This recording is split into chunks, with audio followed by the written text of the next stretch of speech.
Well, welcome back to our study in Ephesians chapter 4. We're looking at the calling of God on our life.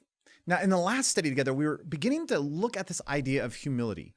In other words, if Jesus is our calling, well, then his lifestyle should be evident within our own. And Paul begins to walk through a series of attributes that should be easily identifiable in our life if we're living according to the calling with which we've been called. So what I'd like to do is I'd like to read Ephesians chapter 4, verse 1 through 3, just so it's fresh in our mind. And I want to look very specifically at this idea of humility in today's study. Here's what Paul writes. Therefore, I, the prisoner in the Lord, exhort you to walk worthy of the calling with which you've been called, with all humility and gentleness, with patience, bearing with one another in love, being diligent to keep the unity of the Spirit in the bond of peace. Again, in the last study, we were looking at humility in the life of Jesus. The fact that he didn't merely tell us to be humble, he went before us, was the forerunner, and demonstrated a life of humility. But here's the question. What is humility? What does it mean for us to walk in humility? Well, humility is a fascinating quality. Again, Jesus says, this is who I am. For example, in Matthew chapter 11, verse 29, Jesus says, take my yoke upon you and learn from me, for I am gentle and humble in heart, and you will find rest for your souls. He says, I am humble. But what does that actually mean? The word humble is a rather long Greek word, which I'm not going to try to pronounce, but it's actually two Greek words put together that makes up this idea. One of those words has this idea of not rising from the ground or lowly or low degree. In some translations, it's kind of actually translated downcast. And then the other word that's kind of put into this word humility is this idea of mind or perceiving or judging. In other words, it's to judge or to see yourself not high, but low off the ground. Imagine you go to Buckingham Palace and you are going to present yourself before the Queen of England. You realize that there are certain protocols that are demanded of you as a mere commoner. And so as you would walk into the throne room of the Queen of England, you would actually take your body position and stoop it low and actually bow down to the ground. And as so, you're actually saying, look, you are in a position higher and an authority over me. I am like coming low and I'm seeing myself low to the ground. That's actually this idea of humility. Now, what's interesting is this word humility shows up 7 times in the New Testament. And as you begin to look at the tone of this really is how you and I are called to live. For example, in Philippians chapter 2, verse 3, Paul writes, do nothing from selfishness or empty conceit, but in humility of mind, regard one another as more important than yourselves. Could you imagine what it would look like if we actually lived out that passage? That when I looked at you, I didn't say, well, you know what? I'm actually better than you are. But I would actually not see you out of my own selfishness or conceit or how I can get in front of you. Rather, I would seek to stoop and serve you. In fact, I would see you as more important than myself. That is so backwards from the traditional mindset of an American. Or listen to Colossians chapter 3, verse 12. Paul says, so as those who've been chosen of God, holy and beloved, put on a heart of compassion, kindness, humility, gentleness, and patience. I love the fact that there's a lot of the same words in this passage is in our passage in Ephesians chapter 4, verse 1 through 3. But just like you would put on a coat on a rainy or a cold day, Paul says you are to literally clothe yourself with compassion and kindness and humility, gentleness, and patience. That there should be an evidence in your life when someone looks at you, just as they can see your clothing, so too they should see these attributes in your life. Obviously, one of those being humility. Listen to what Peter says in 1 Peter 5:5. It's a powerful and profound passage. Peter says, you younger men likewise be subject to your elders, and all of you clothe yourself with humility toward one another. For God is opposed to the proud, but gives grace to the humble. A couple things to note in the passage. Peter says the reason we should clothe ourselves with humility is because God resists the proud, but gives grace to the humble. That word opposed or resist actually means to keep at arm's length. one other way to understand it is to actually set an entire army against. So when it says that God resists the proud, the idea is he actually pushes, he keeps you at arm length, or perhaps even more fearful, he sets his army against you. So when you or I walk in pride and arrogance, do you realize that what God is doing is actually setting himself up against us? That he is in opposition to us, that he is literally setting his battle array against us. Now, of all the things that I do not want in my own life is to be on the opposite side of God, especially with all of his power and might, let alone his army. So could you imagine what this means? If you and I decide to walk in any ounce of pride, well, then we're actually in opposition with God. Rather, Peter says, speaking of the Old Testament, God always gives grace to those who walk in humility. When I walk in humility and I see myself low to the ground and I look at God saying, God, I desperately need you. I cannot do this on my own. Well, then he gives grace for that. But he literally stands in opposition against those who walk in pride. So Peter says, because of that, you and I are to clothe ourselves with humility. The word clothe means, in the original idea, it was a knot or a band by which two things were fastened together. It's to fasten or to gird oneself. And when you look at that, it was actually speaking of a white scarf or an apron of slaves, which was fastened to the belt or the vest and distinguished slaves from those who were free. And this could also be referring to the overalls which slaves wore to keep themselves clean while working. So think about this. This idea of clothing ourselves with humility was actually a distinguishing mark in the Roman Empire of those who were slaves and those who were free. That if I was a slave, I would only be marked with this clothing of a slave. That I could be walking down the road and someone would say, yep, there's a slave. Or nope, that must be a free man. Wouldn't it be interesting if one of the ways that the world knows that you and I are a Christian is because we walk in humility? Jesus told the disciples in the upper room that the world is to know that we are disciples because we have love one for another. And here's Paul saying, well, not only is it love that marks our lives, but this is Peter. But Peter is telling us that not only love is marking our life, but humility is to mark our lives. See, what if we were easily identifiable in the world because of our love for one another and our humility? See, those should be distinguished marks, attributes, characteristics in our lives. So with that being said, I want to look at a few different concepts related to humility that I find is actually helpful to flesh out. I think sometimes we often look at humility and we have a particular thought of what it is. Again, it's stooping low to the ground, but what does that actually mean practically? So let me talk about humility in light of dependency. I love this idea of dependency. We live in a culture all about independence. And from a governmental system, I love the fact that we have an independent country. So far, we still have it. But dependency is this attitude of, or a realization of, I can't, but he can. It's a trusting, it's a leaning or a throwing ourselves upon his resource. It's a realization that I don't have what it takes. God, I desperately need you. And so I turn my gaze upon him and I throw my faith upon him and I trust his resource in my life. Do you realize that takes overwhelming humility? Now, the opposite of dependency is this idea of self-sourcing or self-reliance or self-confidence, which all goes to this idea of pride. See, pride is thinking that I can do it and I don't need anybody else's help. So when we're talking about this idea of humility, it's closely associated with the idea of dependency. That if I'm going to walk in abiding, I'm going to walk in surrender, I'm going to walk in dependence, then it's going to demand that my life has humility. Because the moment I think I can do this and God, you can sit this one out and I think I'm totally self-sufficient, that's actually pride. And that's what God stands against. So you and I are called to walk in dependency, which means you and I absolutely have to have humility. I was trying to describe this in a sermon some time ago, and I was trying to wrestle through, okay, what are some of the aspects of dependency? And here's how I described it. There is an attitude of dependency, which is desperation. It's this attitude of, God, I desperately need you. I cannot do this without you. There is an action of dependency, which is responding.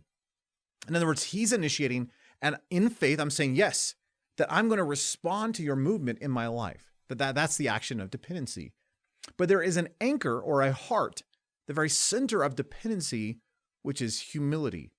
See, this is when I see myself in light of God, when I see his overwhelming ability and my insufficiency, I cry out and say, God, I need you. But that takes humility. It's not drawing attention to myself. Rather, I want to stoop and draw all the attention to him and walk in this abiding, surrendered, dependent relationship with him. So let me give you another of these ideas with humility. It's this idea of confidence. See, some people have this wrong notion that humility is a weakness, or humility is a quietness, or humility is let people do whatever they want with you, or there's no confidence or boldness in humility. But that's actually not true. See, you can actually be confident and bold and yet still walk in humility. For example, in Hebrews chapter 4, we are told, therefore, let us draw near with confidence, which is this idea of boldness or courage, to the throne of grace, so that we may receive mercy and find grace to help in time of need. See, when you and I come before the Lord in prayer, we are to come with boldness and confidence, in absolute faith, trusting in the provision of our God. And yet we also recognize that the one to whom we are approaching is the King of Kings and the Lord of Lords, and therefore we must have a fear of the Lord and walk in humility. So it's not that I can't have boldness and confidence apart from humility. It's like one or the other. Rather, it's in the midst of my humility that there is a confidence in my God. There is a boldness in my God. So what would it look like then to pray bold, courageous prayers? What would it look like to share the gospel boldly with courage, but yet still walk in grace and humility? That humility still defines my life even as I'm sharing the gospel boldly. That humility still marks my life even while I'm boldly coming to the throne room of grace in prayer. Let me give you one more of these. It's this idea of personality. I don't know about you, but this seems like there's a certain personality that just seems more humble. And there is another kind of personality that's loud and boisterous that doesn't just seem humble at all. The reality is, humility is not personality. I look at this rather quiet, shy person, and it's really easy because they show this quiet shyness to say, oh, they are so humble. But do you realize that the person who is quiet and shy may internally be dealing with a lot of pride and arrogance? See, humility is not what is being demonstrated, though it often will come out in attitudes and behaviors. But the heart of humility is actually an inside thing. So even though you may be shy and you may be quiet, you could still deal with a tremendous amount of pride and arrogance. And on the flip side, if you've ever met someone who is gregarious and loud and big and it's a big personality, it's really easy to look at that person and be like, they're just walking in pride. It's all about themselves. And yet again, it's an inside issue that even though they have a gregarious and a big personality, they actually might be walking in humility. Now, there is a danger on both sides. See, the danger for the loud, gregarious person, that kind of a personality, is the fact that it is easy to draw attention to yourself, and it is easy to walk in pride. So what would it look like then if God has given you a big personality, a very loud, gregarious lifestyle? Well, what would it look like for that to be marked by humility? That you allow God to use that kind of a personality, not to draw the attention to yourself, but rather to turn the gaze back upon the Lord. The danger for the quiet, shy person is that because you are quiet and shy, well, then everyone just assumes that you have this great spiritual humility in your life. When in reality, you may be dealing with some deeper issues of pride and arrogance. So the challenge then is for both individuals to choose humility and realize it's something outside of personality. Yes, one may lean one direction more than the other just in terms of a natural bent, but the reality is we are all full of pride, and we all need Jesus to deal with our pride issue. If you would like to take a bold challenge, ask God to begin to put his finger on pride in your life. Ask the Spirit of God as you're walking through your day saying, God, would you reveal the areas of pride and arrogance where I'm looking at a situation from my own perspective, or how it's affecting me, or my own mindset, or see, pride is all wrapped up in us. It's how it affects my preferences or my time or my whatever. What would it look like to say, Lord, would you put your finger on anything in my life that's about me, where I'm getting wrapped up in myself, and rather, would you give me the grace to choose humility? That you would allow me to stoop and get my face in the ground? That is so hard. And I promise you, if you ask God, and I challenge you, boldly challenge you, if you ask God for those opportunities to say, God, will you put your finger on this? He is so good and gracious to do so. I don't know about you, but God is constantly putting his finger on in my life in this area of pride. Say, Nathan, would you choose humility? Nathan, I want you in this situation to just, okay, all right, Lord, I need you. And you realize, again, dependency and humility are intricately tied. That if you and I are going to walk in humility, it's going to demand that we depend upon the Lord for the grace to walk in humility. So let me ask this question. How do we become humble? As a good friend and mentor of mine said, he said, humility has a fascinating quality. The moment you think you have it is a sure sign that you don't. And isn't that true? It's like God begins to work on your life and you're like, finally, I am walking in humility. And yet the moment you begin to recognize that, it's actually a good sign that you still have pride. So typically, the one good way that you know that God is working in your life is that you're constantly seeing yourself lower and lower. And I think it was C.S. Lewis who said that humility is not thinking less of yourself. In other words, it's not a diminishment of your life. It's just thinking of yourself less. So in other words, it's not I'm a nobody and I'm not good for anything and I have no talent and no ability and it's not that. It's I'm just not in my mind. I'm not thinking of myself, that I'm actually concerned about the needs and the people around me. I'm concerned about the glory of God, and I'm not concerned about how it affects me. We desperately need to walk in humility. But how do we do that? How is it that we walk in this reality of humility? Peter said it this way: humble yourself under the mighty hand of God, that he may exalt you at proper time. There is an interesting reality in this passage where Peter says that you are to humble yourself. And so you could say, okay, I'm going to humble myself. I'm going to choose humility. And the difficulty is that if you try to kill your own pride, it actually only produces more pride. Isn't that miserable? It's like you as a Christian are like, okay, there's these fleshly parts of my life, and I want those fleshly parts of my life gone. So in my flesh, I'm going to kill my flesh. But if the flesh tries to kill the flesh, it only produces more flesh, which I think is why crucifixion is such a beautiful picture. When Christ went to the cross, it is the only form of death that I know that you cannot commit suicide by. In other words, someone has to nail you to the cross, because as it goes, you can get one hand and you can get the feet, but man, you have a doozy of a time trying to get the other hand done. See, to be crucified, someone has to nail you. And there's something true about our own flesh that if we're wanting to get out of pride, if we want God to sanctify us and for us to walk in humility, we can't just grit our teeth and, all right, I'm going to walk in humility. And yet, isn't it interesting? Peter says, humble yourself. So there is an act of the will, there is a decision. And yet what is interesting is in the passage, the word humble yourself is actually in the passive tense or the passive voice, which means that you're being acted upon. So think of this as a dual reality. God is going to give you opportunities to humble yourself, which means you've got to come into agreement with that and choose humility. So is it your work or is it his work? Yes. That I need his empowerment. I need his grace to walk in humility. And yet I still have to walk in humility and choose and respond to that reality. So though I am not fully responsible for the humility of my life, yet I need his grace to bring that about. So let me give you some options or some maybe reminders of how you can choose and walk in humility. I would encourage you to embrace every opportunity that God puts in your way.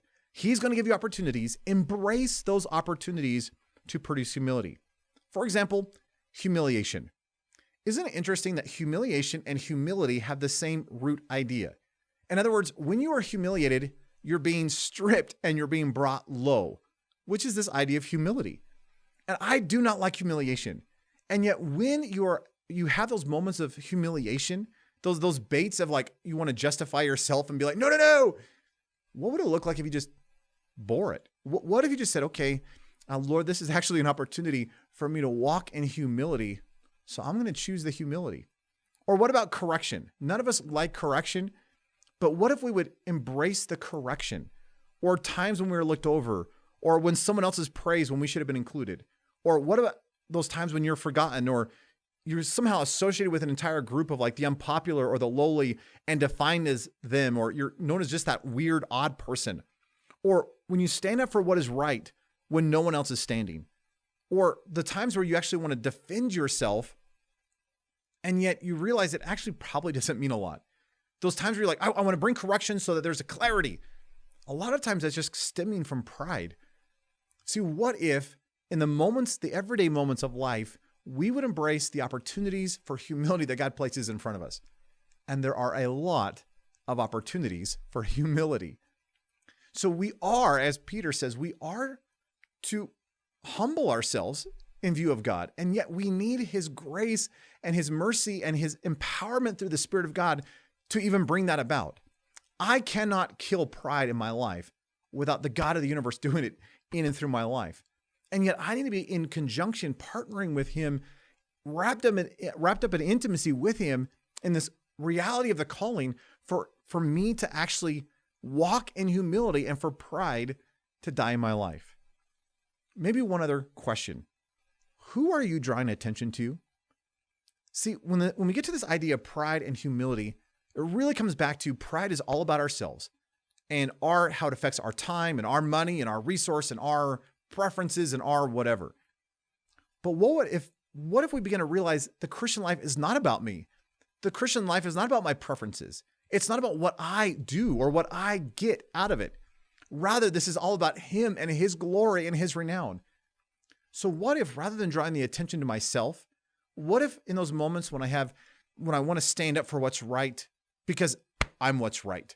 Or what if there are those moments where I want to bring clarity or hey, I was included in this kind of a thing. What if instead of all of that, I wouldn't draw the attention to myself and I just said, Jesus, would you just take the glory? Lord, could I somehow in my life just point my life to you? See, I don't want to draw attention to myself. I want my life to draw attention to Christ. And I just thought it'd be kind of fun to end this particular study with a quote from Andrew Murray. Andrew Murray's written an incredible book called Humility. It's a little tiny book, and yet it packs a punch. I mean, it's one of those books that I read every single year, and every single year it kicks me in the teeth. But listen to what Andrew Murray said. Murray says, humility begins and finds its strength in the knowledge that it is God who works all in all, that our place is to yield to him in perfect resignation and dependence, in full consent to be and to do nothing of ourselves. Would you do that? Would you realize this is not about you? This is all about him. So I'm going to walk in this surrender, abiding, dependent relationship with him. And in so doing, it's not going to be about me. I'm going to stoop, get my face in the dirt, and let him be seen and glorified. Would you choose humility today? Would you realize that God came and he walked a humble life? And so there's no reason why you and I can't do the same. Yes, we need him. We need his strength, his resource, his ability to do it. But oh, what an amazing reality when, as Oswald Chambers says, we are bathed in humility. Well, no, I'm praying for you and I'm cheering you on. I'm so excited for the fact that you and I actually get to walk and be marked in this generation as men and women of God with humility.